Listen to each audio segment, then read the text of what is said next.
Alors, je voudrais remercier donc tout d'abord la Ligue des droits de l'homme pour cette invitation et pour ces thématiques très importantes qui sont malheureusement toujours d'actualité, parce qu'on devrait ne plus à parler d'égalité homme-femme ou de féminisme, etc.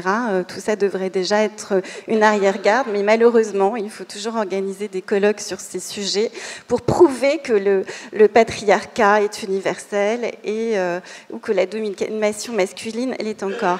Et donc, je voudrais en particulier aussi et chaleureusement remercier Fabienne Messica pour son invitation. Alors, donc en tant qu'anthropologue, donc je parle en tant qu'anthropologue, donc tous les anthropologues ont montré que le patriarcat est bien universel et que le matriarcat n'existe pas. Alors, c'est-à-dire que tous les mythes qui existent autour du matriarcat sont des mythes. Ça n'a aucune réalité sociale. Par exemple, les Amazones n'ont jamais existé. Les questions, voilà, les mythes aussi, donc tout ce qui renvoie à un matriarcat qui serait à l'origine de la société, c'est une sorte d'état de nature philosophique ou qu'on retrouve aussi dans les mythes, non seulement occidentaux, mais dans les mythes, puisque finalement la philosophie a ses mythes, la philosophie occidentale a ses mythes, comme les autres sociétés ont leurs propres mythes pour expliquer l'origine de la civilisation et de la société. Et souvent, donc, c'est une sorte d'état de nature, justement, qui, comme son nom l'indique, était supposé donc désordonné, tout marchait très mal, et donc quand la civilisation masculine est arrivée et le patriarcat, l'ordre a été rétabli, le bonheur de la société a été rétabli. Donc tout ça, ce sont des mythes ou des philosophies qui servent donc à légitimer, in fine, l'ordre patriarcal, et donc elles sont avant tout idéologiques. Et alors, qu'est-ce qu'on entend par patriarcat? Déjà, je voudrais vraiment insister sur quelque chose. Donc, le patriarcat, c'est le pouvoir masculin. Dans quelle sphère? C'est-à-dire toutes les sphères qui sont valorisées par la société, c'est-à-dire le pouvoir politique, le pouvoir économique et le pouvoir religieux. C'est-à-dire que toutes les sphères liées aux domestiques et aux enfants n'appartenant pas à ces sphères valorisées et qui sont de l'ordre du public. On va revenir sur cette distinction aussi publique-privée qui est très importante et qui correspond aussi à cette distinction des sphères masculines et féminines. Et donc, il ne faut absolument pas confondre le patriarcat et le matriarcat, je le répète, qui n'a jamais existé, avec des sociétés qui sont dites patrilinéaires ou matrilinéaires ou encore bilinéaires. Donc, je le répète très rapidement. Donc, une société patrilinéaire ou une société matrilinéaire, c'est-à-dire que c'est le nom qui éventuellement qui peut se transmettre de mère en fille, un nom, ou bien certains biens, un certain patrimoine, ou certains secrets, ou certains dons religieux, ou qui peuvent se transmettre en lignée féminine. Donc on peut avoir une société matrilinéaire, mais il n'empêche que le patriarcat existera toujours, même dans une société qui est matrilinéaire. Donc il faut vraiment faire cette distinction très importante, parce que souvent on a vraiment des assimilations qui sont faites complètement, des contre-vérités où on confond matrilinéaire et matriarcat. C'est pour ça qu'il faut bien savoir ce dont on parle. Alors, l'espace public est toujours du côté des hommes aussi, et l'espace privé, enfin jusqu'à récemment dans certaines sociétés occidentales où ça change, mais on va revenir qu'en même temps l'espace public est toujours quand même très dangereux pour les femmes, parce que même en France ça reste un espace masculin. Et donc, ce qui explique qu'une femme qui traîne, on pourrait dire, dans l'espace public, c'est pas sa place. Sa place est à la maison, du côté de la sphère du domestique et des enfants.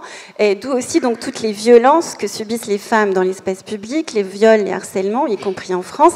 Et je voudrais revenir à l'intervention tout à l'heure de Madame Ansari, qui a bien dit, qui a parlé de ces manifestantes aussi, qui étaient non seulement emprisonnées, mais violées au sein de la prison. C'est-à-dire que, là encore, des femmes, on a vu ça aussi place Tahrir pendant les révolutions en Égypte, c'est-à-dire que les femmes qui manifestaient étaient non seulement emprisonnées, mais aussi violée, et aussi avec l'idée qu'une femme, de toute façon, qui est dans l'espace public, c'est une prostituée, c'est une pute. Donc finalement, la violée, elle le mérite. Enfin, il y a cette représentation aussi voilà, où une femme qui se respecte reste à la maison. Donc cette question de l'espace public, qui renvoie aussi à toutes les sphères du pouvoir, est absolument essentielle. Ce clivage qu'on retrouve donc, depuis la Grèce ancienne avec l'oikos, le domaine du féminin, qui est lié donc justement à l'espace de la femme qui s'occupe de son mari et de ses enfants. Et le reste étant le domaine du masculin et du patriarcat. Donc, je voudrais aussi revenir à ce qu'avait aussi noté Michel Perrault, donc l'historienne qui a beaucoup travaillé sur les femmes, qui soulignait justement que je trouve que c'est toujours très très significatif, que même l'expression française, en français, quand on dit un homme public, c'est un homme justement politique. Par contre, quand on dit une femme publique, c'est une prostituée. Donc on voit très bien comment ces dénominations sont genrées et renvoient à des assignations complètement différentes. Et de manière symétrique, un homme qui s'occuperait trop de l'espace domestique ou de ses enfants ou qui resterait à la maison, qui ferait des tâches qui seraient vues comme féminines, est vu comme féminisé. Vous connaissez aussi tous ces débats qu'on a eus en France et ailleurs, sur ça aussi c'est quelque chose qu'on retrouve dans toutes les sociétés, sur la féminisation des hommes qui vont perdre leur virilité et leur masculinité en faisant des tâches féminines. C'est-à-dire que là, encore, on est en fait, on confond la question du sexe et du genre, le genre étant une assignation sociale liée à des rôles sociaux qu'un homme ou une femme peut faire également, de manière égale. Donc ce n'est que récemment, grâce aux luttes féministes, que les femmes ont acquis certains droits.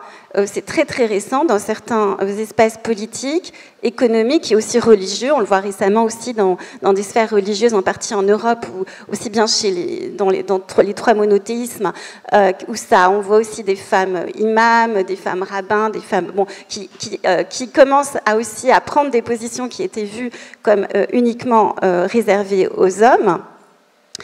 Et où donc, mais tout ça est extrêmement récent. Et je dois dire qu'en France, on est extrêmement à la traîne par rapport à d'autres pays. Je voudrais citer les pays en particulier d'Europe du Nord, comme la Suède, la Finlande, la Norvège, la Suède et aussi le Canada ou le Québec, où là, cette distinction entre privé et public est beaucoup moins nette et où il y a beaucoup de femmes qui ont investi des sphères politiques, des sphères économiques, chefs d'entreprise, l'espace public, et inversement des hommes aussi qui ont investi aussi l'espace privé, plus de congés parentaux pour s'occuper de leurs enfants, aussi pour leurs propres bénéfices, sans se trouver lésés ou féminisés. Alors, donc l'égalité entre hommes et femmes passe par la reconnaissance, c'est très important, de la notion de genre. Tant qu'en France aussi, on a des résistances et ailleurs pour reconnaître cette notion, de même que je ne parle pas même du terme féminisme aussi, qui est souvent diabolisé, on n'arrivera pas à sortir de cette inégalité de genre. Puisque c'est l'inégalité de genre. Il n'y a pas d'inégalité de sexe. Nous sommes différents sexuellement, j'y reviendrai, je vais revenir sur la distinction sexe et genre. Il ne s'agit pas de nier la différence anatomique entre les sexes. Il y a des hommes, il y a des femmes, il y a des personnes aussi non-binaires, qui ne veulent pas entrer dans ces catégories. Mais il y a cette question du genre qui demande... Voilà, qui n'est pas la question des sexes n'est pas hiérarchique. Par contre, la question du genre est toujours vue de manière hiérarchique, et j'y reviendrai. Alors, le genre correspond aux valeurs associées dans une société au masculin et au féminin, valeurs d'où découlent certains comportements attendus d'un homme ou d'une femme. C'est pour ça qu'on parle d'une identité de genre, c'est-à-dire qu'en tant que femme, par exemple, on va s'attendre à ce que je porte justement du rose plus que du bleu marine. Voilà, on va attendre des codes sociaux liés à mon identité de genre qui sont complètement sociaux. Je pourrais porter du bleu marine ou avoir les cheveux courts, etc. Il s'avère qu'en tant que femme, on attend plutôt que j'ai les cheveux longs, que j'ai des boucles d'oreilles et que je sois en rose. Voilà, là je suis dans mon identité de genre stéréotypée de femme. Voilà, donc c'est ça l'identité de genre, c'est complètement codé socialement. Alors, la notion de genre n'est pas, en effet, comme le prétendent ses détracteurs, une dangereuse idéologie, mais un concept scientifique qui permet de mieux comprendre le fonctionnement social en matière d'inégalité entre les hommes et les femmes, en allant justement à la racine du patriarcat. Le concept de genre vise à déconstruire les stéréotypes et la hiérarchie, puisque la hiérarchie est inextricable et intrinsèquement liée à la notion de genre, en montrant qu'elle n'est nullement naturelle, mais culturelle, et qu'elle s'enracine dans des croyances millénaires et universelles qu'il est très difficile de faire évoluer, d'où la difficulté pour les mouvements féministes et politiques à faire bouger les choses, tant les résistances sont millénaires et aussi universelles. Alors, cette évolution n'est possible justement que grâce à des réformes juridiques venant d'en haut, des réformes politiques, des réformes politiques, sociales fortes et volontaires, qui commencent aussi, et je pense que non seulement au niveau du haut, mais aussi par l'éducation. L'éducation aussi à l'école, et là encore on est très à la traîne en France par rapport à la Suède, qui déjà ont une prévention des stéréotypes sexistes à l'école maternelle. Aujourd'hui, bon, là, en France, on crie, on pense que voilà, quand on parle de genre à l'école, les gens pensent à d'autres choses, etc. Mais donc, et c'est très très important, je pense, dès l'école, de former aussi les enseignants, les travailleurs sociaux, les écoliers, les lycéens et le grand public à cette réalité, sans que cette réalité soit toujours diabolisée ou bien qu'il y ait un malentendu vis-à-vis de ce terme. Donc il faut revenir à cette notion qui, je le rappelle, n'est absolument pas, ne doit pas être polémique, mais est une réalité scientifique. Alors encore aujourd'hui, la société française a du mal à accepter que certaines femmes, au prix souvent d'une énergie considérable et de lourds sacrifices dans leur vie privée, accèdent à des postes de responsabilité traditionnellement destinés aux hommes. Par exemple, on voit aussi très bien combien il est difficile même d'envisager, par exemple en France, qu'une femme, par exemple, occupe la fonction de président de la République. La dichotomie des femmes liée au corps, à la beauté et aux enfants, la femme étant toujours envoyée à son corps et pas à son esprit, versus les hommes qui sont liés à la rationalité, à l'intellect, au pouvoir, donc à la vie dure. Alors, ainsi, des études en France montrent que dès l'école, on encourage plus un garçon à prendre la parole qu'une fille, qui se doit d'être plus timide, plus réservée, plus pudique aussi. Il y a aussi cette question liée à la sexualité. En classe comme dans la famille, aussi se construit l'inégalité du rapport de genre. Donc il y a les questions politiques, mais il y a les questions éducatives, aussi bien à l'école et bien sûr dans la famille, qui sont essentielles. Et donc, comme je le disais tout à l'heure, la Suède a été très pionnière dans ce programme à l'école, où on encourage dès la maternelle les filles comme les garçons à prendre des initiatives. Et des études de sociologues montrent que les résultats se font vite voir. Les garçons sont plus... On engage aussi une compétence sociale plus développée, ils verbalisent plus les choses, leurs pensées, leurs émotions, et tandis que les filles aussi sont plus sûres d'elles et savent se faire entendre, sans être aussi traitées parce qu'elles ne sont pas entendues, qu'elles commencent à hausser le ton et être traitées d'hystériques. Alors, tous les philosophes occidentaux, depuis Aristote en passant par Descartes, Rousseau, Kant, de même que la plupart des religions et des cultures dans le monde, ont énoncé cette dichotomie selon laquelle les femmes seraient moins rationnelles que les hommes, ce qui est aussi, dans les mythes, une raison pour laquelle on serait passé, bien sûr mythiquement, du matriarcat au patriarcat. Donc ça, c'est absolument fondamental, cette dichotomie. Et cette croyance en des compétences intellectuelles différentes, selon qu'on est garçon ou fille, est partagée souvent par toute la société aussi. J'y reviendrai aussi bien par les hommes que par les femmes. C'est aussi des représentations qui ne sont pas non plus seulement masculines, mais qui sont des représentations sociales générales. Alors, certaines études montrent aussi que les enseignants développent des attentes spécifiques vis-à-vis des filles et des garçons, et aussi parfois les parents, ce qui contribue à induire des orientations stéréotypées et à aboutir aussi à une discrimination inconsciente entre garçons et filles. Et ça peut déterminer bien sûr l'orientation de l'écolière ou du lycéen au lycée, en disant bien, que ce garçon est plus compétent dans une filière scientifique dans les mathématiques, les garçons étant censés avoir un esprit plus scientifique, et les filles plus littéraires, plus émotionnelles, plus sensibles, etc., plus dans le care et le relationnel, j'y reviendrai. Et donc il y a parfois même cette idée, mais qui a été aussi déconstruite par une de mes collègues du CNRS, qui est Catherine Vidal, qui a montré que même il existerait des différences de cerveau naturel entre les hommes et les femmes, bien sûr, donc là encore, stéréotype de genre, qui est totalement faux et qui n'a aucun fondement scientifique. Donc tout ça, c'est la déconstruction de ces représentations de genre. Elle est absolument fondamentale. Par exemple, l'idée que les garçons sont plus doués pour les études d'ingénierie et les filles pour les études de lettres et d'infirmières. Donc ce genre de stéréotype détermine le fait que des jeunes filles continuent de privilégier certaines filières au détriment de filières qui sont considérées comme masculines et qui permettraient justement qu'elles aient plus de pouvoir aussi dans l'espace public. Alors, comme vous le savez aussi, il y a certains métiers qui sont traditionnellement des bastions des hommes, comme certaines carrières scientifiques, dirigeants d'entreprise, des travaux requérant une certaine force physique. On peut parler aussi des marins, par exemple des camionneurs, etc.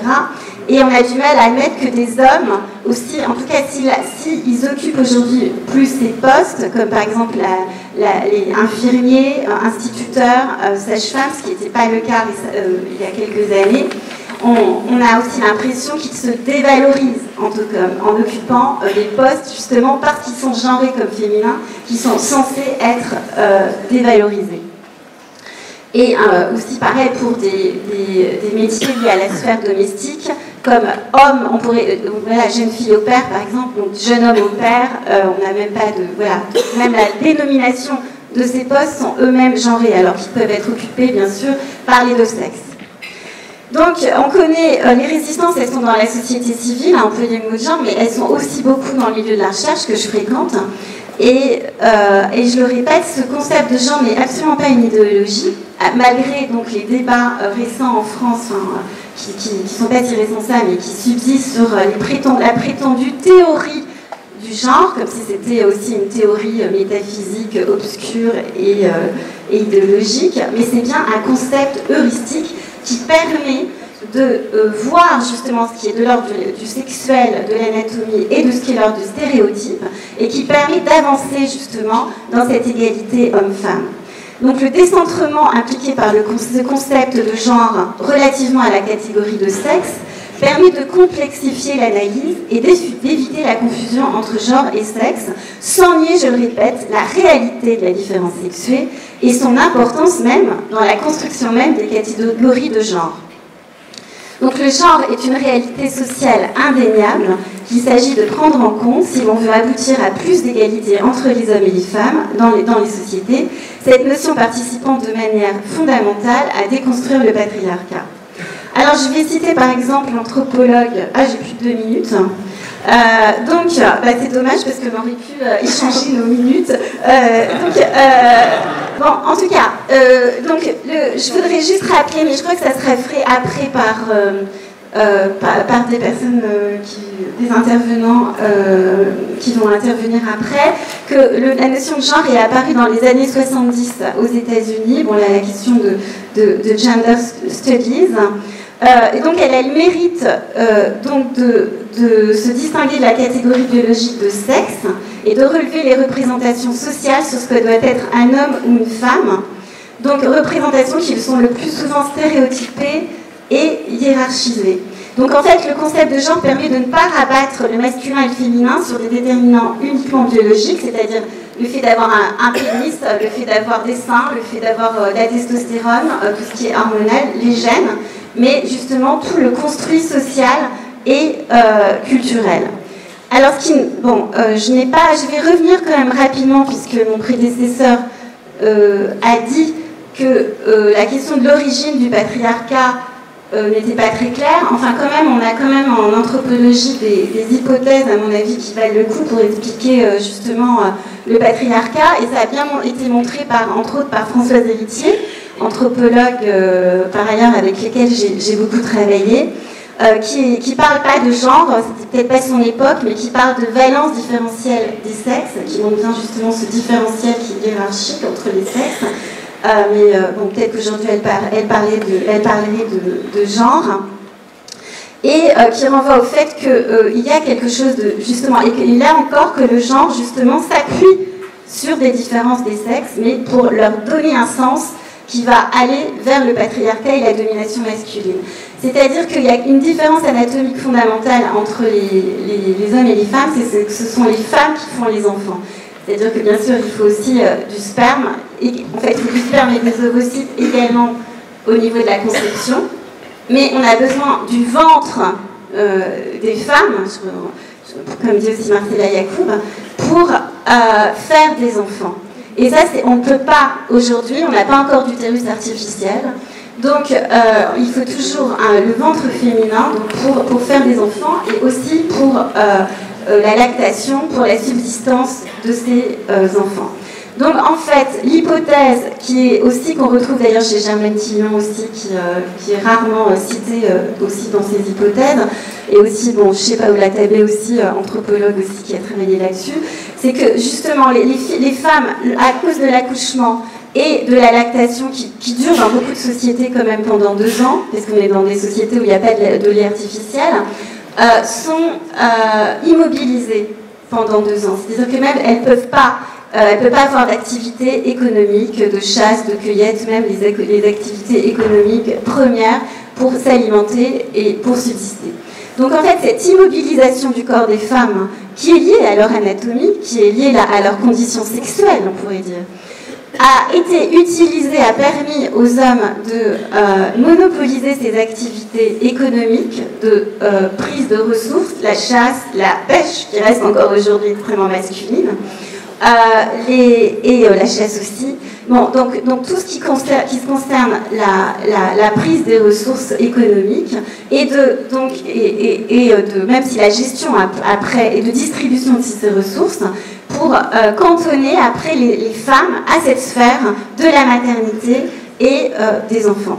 Donc en fait, ce fait biologique serait le fondement même de cette domination masculine, et qui est aussi idéologique parce qu'elle permet en fait de renverser le pouvoir exorbitant, comme le dit Françoise Héritier, le pouvoir exorbitant des femmes de faire des enfants.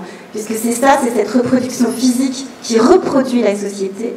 Et les hommes aussi, par énormément de mythes et idéologiquement, mais des pratiques sociales et des contrôles sur le corps des femmes, de leur sexualité, etc. Mais je n'ai pas le temps de parler de tout ça. Là, on a parlé encore récemment de l'avortement aussi en France.